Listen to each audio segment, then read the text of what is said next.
Do you know that Africa's Women's Day has been in existence since 1962? Good morning and welcome to today's episode of Women Empowerment Program, being organized and sponsored by the Rule of Law and Empowerment Initiative, also known as Partners West Africa Nigeria P1. My name is Nkem Okereke, still your host for the show, with my co-host Ijoma Iwe. Our topic for today is in recognition of the Pan-African Women's Day celebration, which comes up tomorrow, 31st of July 2021. The African Union Commission Chairperson, Moussa Faki Mahamat, in his statement to commemorate the day, pointed out that Pan-African Women's Day is a day to celebrate and acknowledge the Foremothers of Africa who gallantly fought for the liberation and development of this continent. He also reiterated the important role of African women who continue to be the backbone of our economies as farmers, entrepreneurs, traders, scientists, and leaders in many other sectors. In encouraging more women to fight for this liberation, we are discussing the topic, empowering young women to make impact in the society. We'll go on a short break and then come back with our guest for this topic. Please stay tuned.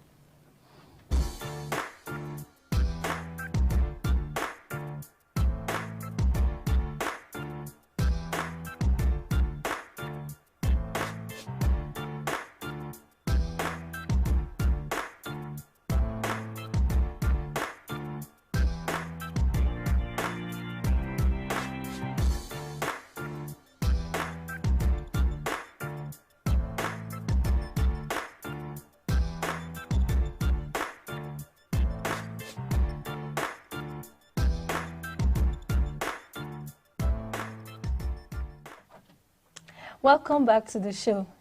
We are discussing the topic, empowering young women to make impact in the society. This is in recognition of the African Women's Day coming up tomorrow, 31st July. With us to discuss this topic today is Dr. Mrs. Ene Ede, who is a human rights and development advocacy professional from Nigeria.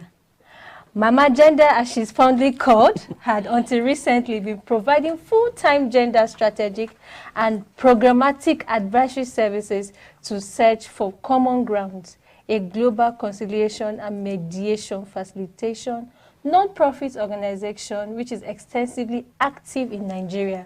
She has also been involved in civil society, women and youth platform, on which she has constantly been organizing and acting as a woman of the people. Please welcome with us today Dr. Mrs. Ene Ede. Good morning. Thank you. Welcome to the program. Thank you. I'm grateful. We are loving your outfits. Really thank representing you. Africa today. Thank you so much. Yes, too. All of you too. Thank you, ma'am. You're welcome to the show, ma'am. Thank you. So, ma'am, our topic for today was drawn because of the African Women's Day we'll be celebrating tomorrow, which is 31st. It's shocking that so many people are not even aware of the African Women's Day, and the International Women's Day is more popular or well known. Even in churches, they even have days for, oh, today is Mother's Day and all that. So I want to find out from you, why is the African Women's Day not as known the way International Women's Day is, and what does it mean to you? It's simple. Let me first of all comment what I have seen in the studio. That also tells you the African spirit.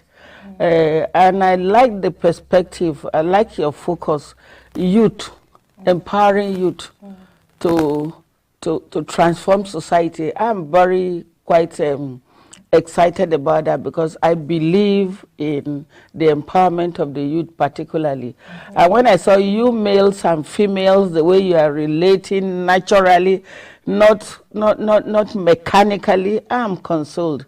And I know that there is hope for Africa. Let's get back to the topic.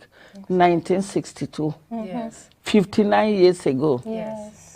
A number of my friends I sent to, because I do a lot of consultation, I sent it to a number of my friends, and unfortunately, and surprisingly, like you expressed, they are not even aware. One rushed to me before I came to the studio to say, please, can I know more about this? Let's sit together and go online and find out, because I've not read in any book previously. It's the online information, and when I was publishing a paper, the Woman Today newspaper, I had always liked to focus on women. I like to look at the women in history, particularly in charity, they say begins at home in Africa. Yes. And what I discovered is that the African women had always been at the forefront of development, pushing development in the whole world, not just within the African region. That's why if you go and read the book, I encourage everybody, including you, the young people particularly, the book written by an African from Sierra Leone, West Africa, for that matter, not far African region, The Origin of Civilization. It's good to read by Sheikh Ante Diop. Sheikh is pronounced S-H-E-I-C-H. I hope I got it right. And Ante Diop is a Sierra Leonean. And he wrote about the origin of African civilization. And that book tells you so much about what has happened to Africa. Where is the book and where are the other books? So when you say, oh, people are not aware and people are expressing surprise to say, oh, we have this and we are celebrating others and we're not celebrating ourselves. Others are attempting to celebrate us half measure, but we need to celebrate full measure. What we've done, we are the ones holding the whole world. So we deserve to celebrate ourselves and we deserve to be celebrated.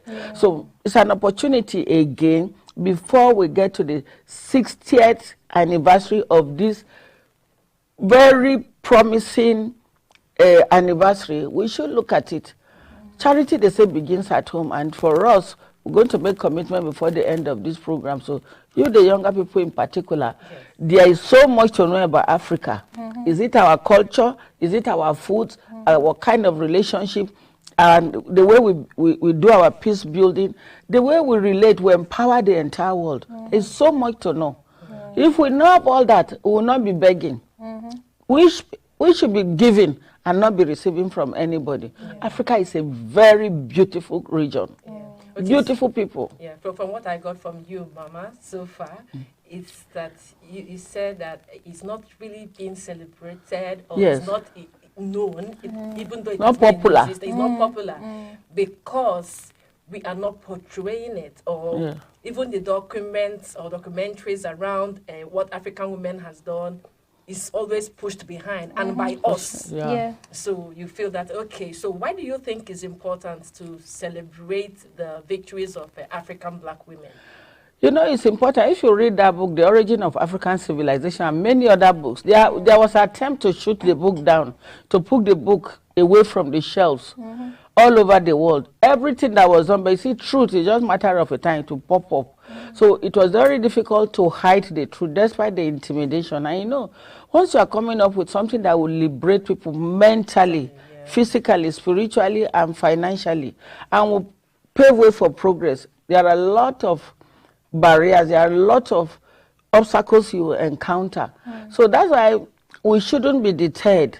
We should go ahead and ensure that, look, we know the right thing to do. We've discovered this more and more people are popularizing this. What can we do now? It's for us to write the right history. It's not rewriting now. We should write the right history. History has been portrayed differently. Information has been giving half measure. So what can we do to give the information as it is? Let me give you an example. Pharaoh, the strongest pharaoh that we had in Egypt are women. And they're African women. Go and see history. And if you look at all over the world, I've done female leaders before. I've done documentation and it was called to even bigger, when I say bigger, daily newspapers, and even some international organization had come to pick it from the paper I was publishing there. And part of what they saw, they were curious. They read, they went to find out that it was true. Not that you are just blowing your trumpet when you shouldn't be blowing it. So we realized that these female pharaohs were powerful. When you talk about serious decisions, they were the ones who pushed for it. If you talk about exploit all over African countries, they are the ones who have pushed for it generally. So the African woman is a distinctive woman. That's why if you go to any international gathering, if you see the African women, they are distinguished by the way they relate, by the way the ideas they bring, their outfit. Look, just look at Nigeria alone. Then go to West Africa, go to Southern Africa, go to North Africa, go to East Africa, go to Central Africa. Everything is beautiful about Africa. So it's for us to put all these stories. It's not, if you want to put it, an encyclopedia is even too small for you to put it. So we want to be able to see the documentary. Thank God that we have platforms, media platforms, and with opportunity we have online. We can put this in different spaces and to different publics that will appreciate it, and it's something that is sellable in terms of even deriving funds. It's what we can put in several museums so that the true story is told and the relationship can be properly reversed. Because now most of what people know about Africa is Africans are begging, they're asking for money. Why should you beg when you have enough to even give to the whole world? As a continent of Africa, and if you look at the position of Africa in the entire world, Africa is so well situated, and our region, our weather, our foods, our drinks, our nuts, everything about us is organic. So why should we be going? So these are the stories that we must cooperate with you, the younger people who have better advantage than us, whether we like it or not. The skills you have, we don't have. The energy you have, the drive you have, the association you have all over the world, we don't have. The mental capacity you have, we don't have. And the knowledge you have, your knowledge base is rare. We should be able to harness all this. We don't need to be envious of you because you are our product. So it's an opportunity to tell our story. It's an opportunity to engage better on an equal basis. We are not out to oppress anybody. We are out to tell the truth, and tell the truth that the whole world will benefit from. So there's so much to do, and the time to do is now. Yes, well, thank you, Ma, for that. So, Ma, in your speech, you talked about the pharaohs and other women that have been doing great things even before colonization came and all that. But we are coming down home now. So what do you think would have motivated these foremothers? So examples like Margaret Ekpo, Fumi Ransom Kuti, and the likes of them. What do you think was the drive? What moved them that they want to see change in Nigeria? Equity. You know, we believe in equity. We believe in integrity. We believe in the integrity of human person. We believe in team spirit. We believe in growing together. We believe in, hand-holding, whatever it is. We believe in mobilization. We believe in seeing the person next to you as a human being. We believe in peace. We believe in protection of every human being. No weak person should be allowed. Look at the story, and it's there. And we just that we have not told it well. We are telling other stories. We run to the United Nations. We run to African Union. We go to the Commonwealth. We go to other regions, and we are telling their story. We are promoting their this and doing a little of our own. Look at what happened. I understand Chief Mrs. Fumilayo Kuti. She consulted with her husband, who was a bishop, and said, look, there is a need for me to go to Cross River. It wasn't Cross River then. I need to go to this region to meet my sister, Chief Mrs. Margaret Ekpo. With your permission, can I receive the blessing? It's a lesson for the men of today. There was no suspicion that maybe you're going for something else. You gave her the blessing and the permission. That was when she got there. And they were able to consult. And they said, okay, let us go to the far north and meet our sister, Haja Gambo Sawaba. 3 women, I want you to imagine, because for you, if we are failing, you must not fail, you the younger ones. The 3 of them, they met, and that was how the first revolution started. Politically, economically, in terms of social inclusion, in terms of saying, no, women, we must go to America. We must follow the men to London. It will surprise you to know that one of the women that went I almost forget, I'll get the name so that you can project it. He's from present-day Plateau, Mrs. Princewell. But she was born and bred in Plateau State, the present Benue Plateau then. She was one of the women who went to London when many of the big men, Chief Awolowo, Azikiwe, Sardauna, went to London to go and negotiate our independence. Yes. I want you to look at that. So why won't we put this in history? Yes. It's missing, but it is there. So we must put all these pieces together. And if you look at the second generation, the third generation, the fourth generation of women, I think we are around the sixth generation now. Compared to the situation these other women had to go through, leaving Lagos, look at the distance, going this way and going up there and bringing together and mobilizing other women, you realize that we can do more. So the whole of African country, and particularly Nigeria in particular, if you also look at the position of Nigeria, the map of Nigeria within Africa and in the whole world, you realize that we are too strategically positioned. If it is peace building, if it is mobilizing people, look at the quality of women. Look at world stage now. Look at the number of women we have. Why was Amina Mohammed reappointed? Are you seeing history coming up? Because we have not had a female Secretary General before. So exactly. So why was she made the first black person, not just a woman, to be at the World Trade Center? Yes, for now, WTO. Why is she the one?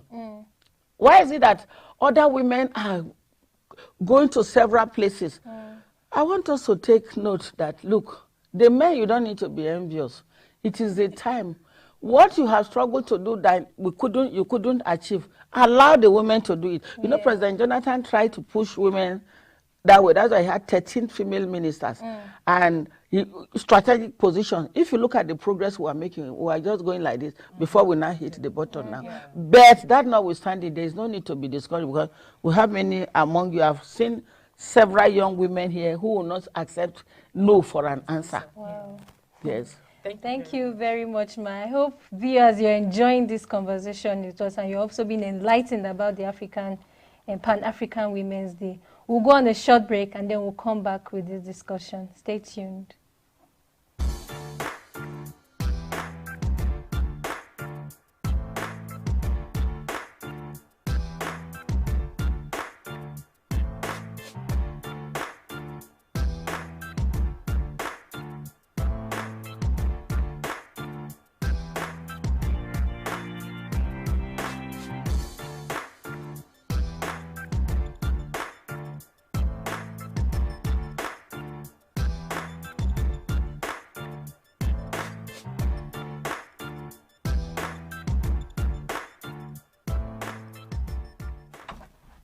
Welcome back to the show, viewers. I hope you're enjoying this great history on African women and the impacts they have made towards liberation and development in Africa.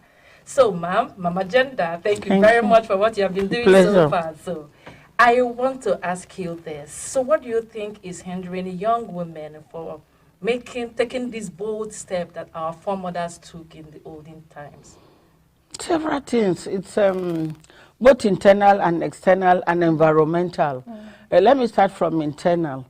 Because of socialization, sometimes you want to take a stride. You feel like jumping, you feel like leaping, you feel like running. You don't just want to walk, and the environment is telling you, look, that's within you now. No, you know this is not acceptable. Slow down, you know you are not a man. You know, so all those things, it has been ingrained in you and it's slowing you down naturally. So sometimes fear will not even allow you to say it. Then when you find situations where you say it, I remember telling somebody that I want to start a radio. That was 20-something years ago. I want to start a television, and this is how I want it to look. Say, where have you seen such? Did you see any woman start any television? I say, yes, I can. You say, how much money do you have? I say, no, I believe this can happen. You know, sometimes we also think that that's at the level of you have now been able to tell an older person, and the person is now limiting you because she's so afraid. She may be genuinely afraid. She may also be, me, I didn't achieve, so this one now will come and... Yes, I remember when something happened. Somebody, I asked her, come, let's support these young people. Say, I'm above 60. Did you see what happened during NSAS? These young people have left us. So what mark are we going to make? I said the mark we are going to make is not a competition. Support them to make the mark and you'll be recognized. She said, what if you are not recognized? I said, somehow the history will play out. You don't need to be afraid. So that too is there. So you find situation where older people are afraid of the younger people. Somehow because of socialization still, the men can push the other. Oh, go my guy, you can do it. Do you need my shoes? Do you need springs? Do you need my car? Do you need my cap? Do you need this? Do you need resources? But the women will begin to analyze. And over-analysis can cause delay and stagnation. So by the time they finish, if you do this, no man will marry you because marriage is a major consideration. You begin to be afraid. Then the environment, you'll be wondering, out there are wolves. There are men who want to devour you. And because you are interested in protecting naturally or protecting the person around you, you now say, oh my God, by the time you go and meet this minister, this person, you are exposing yourself. Oh, you know you are too beautiful. Beauty now. Elegance now is becoming a limitation. Oh my God. So the people too sometimes, by the time you make the first move, oh my God, you are so beautiful. We are talking about serious developmental deficit. What is matter of beauty here now? We are talking about beautiful development by Oga. Why don't we leave this matter? I say, we'll talk to, but let us do this. Then they begin to make outrageous demand. That will limit. So the environment. And if you take the trouble to tell some person like an auntie had that problem, imagine they demand this person and say, what is it? Are you the first person? It can go back to your shell. So the interplay of the environmental, even the internal and the socio-cultural environment limit people, but it shouldn't be an excuse. Nothing is static. We should be able to scatter all those things. Is it the ceiling? The glass ceiling, we should shatter it. You younger people are strong. And sometimes I remember one young girl, she told me something. She said, look, she did something. I said, this person said you disrespected her. She said, yes, I am a progressively disrespectful person. And when I analyzed it, I realized that, yes, she needed to do that to succeed. We needed that result. So if there's a need for us to disrespect certain authorities, to be able to save that very authority or a system or a nation, we have to do it. So I am somebody that like encouraging people, and I encourage other people. There is no need to be afraid. If you cannot achieve, there is no reason why you should not allow others to achieve. So even the environment, we can make the environment more encouraging, more nurturing. Even if you are too daring, tell the person, these are the potential. Allow some people to even make certain mistakes, provided it's not unto death. Allow them, and when they come back, they're not, if you have seen, say, oh, it's okay, it will happen. Come, let's try again. So if we're able to do that, all these excuses are environmental, financial, all this matter is not excuse. We shouldn't allow it. Because the African of today, everything is set. Don't bother about inflation, all the things they are saying. The natural resources we have can be transformed to give us anything we want. It's a possibility. It's a continent of infinite possibilities and opportunities. Seize it and run with it.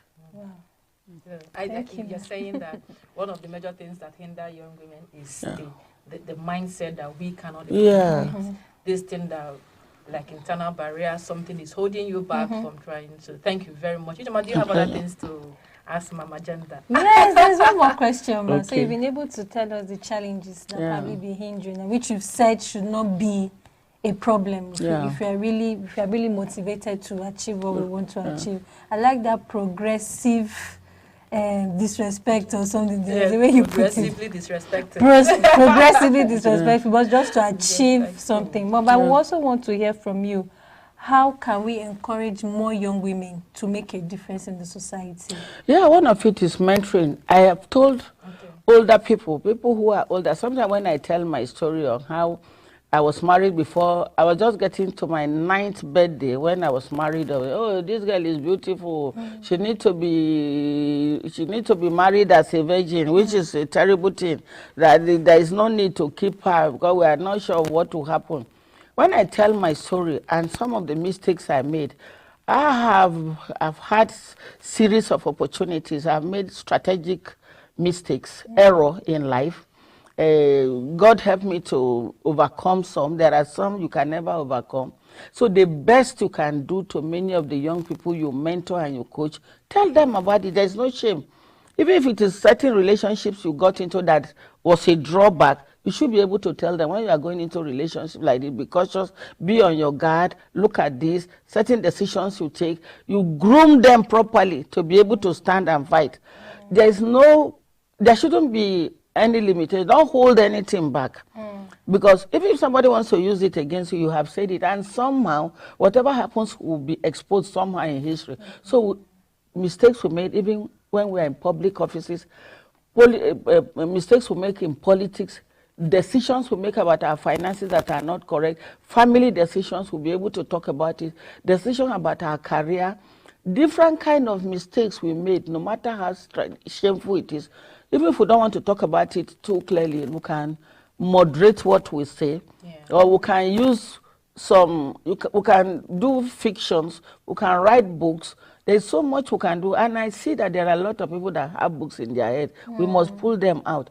People need to read those books, and we need to have a culture of reading more books. We must write more books, and many of the women I see around me, I realize that there is so much about them that they can write. And if you put it in a book, posterity, if you just leave it there, like one of our aunties just passed on, we tried to do so much and we kept procrastinating until she passed on.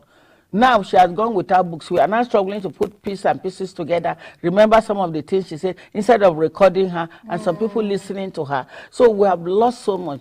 So we have so much we can do. We have a lot of processes.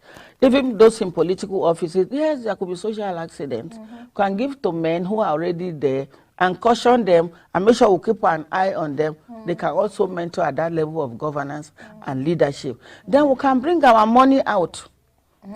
Because mentoring and other processes involves money. If somebody says, I'm interested in having a studio, if you have the money, why don't? But it's just that somehow women are not able to fund their convictions.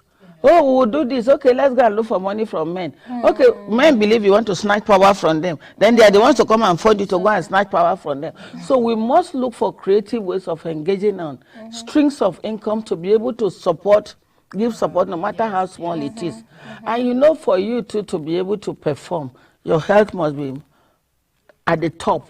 And being at the top, it means we must look for various ways of having good well-being, and good well-being costs money. So it still boils down to also money and relationship. Above all, we must help people to build social capital. A lot of people have come to realize, it worked for me, that many of the things I got done, you need money, you may need 10 million naira, but part of what will get that done for you first is 60% of it is the social capital you build, the goodwill, the relationships you keep, how you nurture them.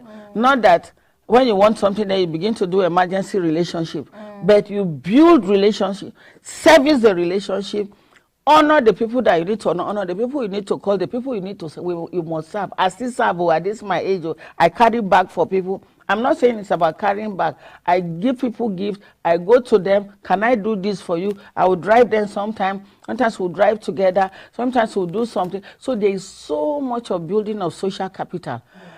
Above all, we must look for a way of looking out for each other. We must protect one another. I'm not seeing much of it. Men are not protecting women enough. Sometimes they even push women into danger. And women too sometimes, hey, this girl, I think she's too ambitious. She says she knows too much. Let her go. They are too ambitious. There is no harm of being ambitious. We must help people to attain their optimum potential in life. There are a lot of people, they have the potential, but they are miserable. So how do we have the collective wealth? That collective wealth can only come if we have that commitment to one another. And if you protect the person. Then for the men, I want to plead with you. God has wired women to be so beautiful. Everything about the women is beautiful. So let them not attract you so much that what you're supposed to do for them to beautify Nigeria and to make Africa beautiful. Don't go and do longer throats and be looking at the skirts. Don't look at other things. Look away and look at development. When we deal with that, they will come and deal with this. Other issues are mundane issues. The major thing is that we have a war we are fighting. We need to overcome poverty. We need to overcome banditry. We need to overcome misery. We need to overcome lack of self-confidence. We need to overcome all sorts of things that are limited, and they call us names. I will not accept any name for Africa. Africa is the best continent. So I want us to be able to support the youth to be the best youth. Everywhere you go, our youth, they distinguish themselves. Even with the problem in the country they go, they make first class. Everywhere. So all those people with all the things available to them, they are not able to do as well as us. Even with the environment, they are cumbersome. You take somebody, a bush person, like somebody sang that you empower a bush boy like me, Chris Morgan. So if you take even an African person, because of that fighting spirit, that rugged spirit, that spirit of we all are one, we can work together, we can move together, you find them pushing. Even if you have to take 0, 1, 0, that's you eat once. Breakfast, no breakfast. You eat lunch, you don't eat dinner. You still find, and those who will be eating, Ajebota people, they are still able not to do as well as us. So there is something about the African spirit that we must explore to the maximum for the good of humanity. We are very resilient. Nothing can bring us down, no matter what it is. So I don't want us to bring ourselves down, but look at us as a continent of problem. Other people are managing their difficulties. Bad leadership, we can overcome. I believe in youth leadership. Let's guide the youth to take on leadership. If they make mistakes, give them opportunity to make mistakes, then you correct them.